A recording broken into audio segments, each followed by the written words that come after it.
Donc c'est les dernières naissances. Ici, il y a eu 4 naissances en 2 jours. Donc moi, je m'appelle Gaël Gibert, j'ai 34 ans. Moi, je me suis installé le 1er juin 2004, donc sur l'exploitation familiale, qui est une exploitation familiale de la 4e génération. Donc aujourd'hui, ça s'appelle le GAEC Gibert, qui est constitué de 2 frères. Donc moi-même, Gaël, 34 ans, avec mon frère Geoffroy, 36 ans, qui est installé depuis 1 an. Donc on traite en ce moment 110 vaches laitières en moyenne tous les jours, matin et soir. Donc il y a 1h30 de traite le matin, 1h30 de traite le soir. Donc ici on vient de rentrer dans la laiterie où est stocké notre lait. Donc le lait il est collecté tous les 2 jours.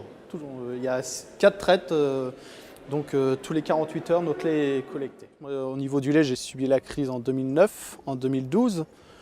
Mon frère s'est installé en 2015.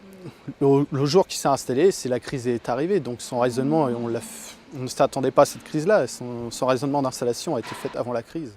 On arrive à traire 100 vaches à l'heure à 2 personnes. C'est assez moderne, il y a eu un investissement. Donc cet investissement-là a été fait il y a 1 an. Donc c'est un investissement assez récent, donc qui est récent, pardon. Et donc, par exemple, là, je ne sais pas si on peut voir les boîtiers, ici on voit ce que la vache produit pendant la traite. Donc la région nous a aidés au niveau d'installation, la dotation jeunes agriculteurs, il y a une partie qui vient de la région. Et ensuite au niveau du financement de notre bâtiment, sur un investissement de 710 000 €, on a eu une aide de 70 000 €. Si je ne me trompe pas, c'est 50% venant de la région et 50% des fonds européens. Aujourd'hui, l'aide elle est la bienvenue.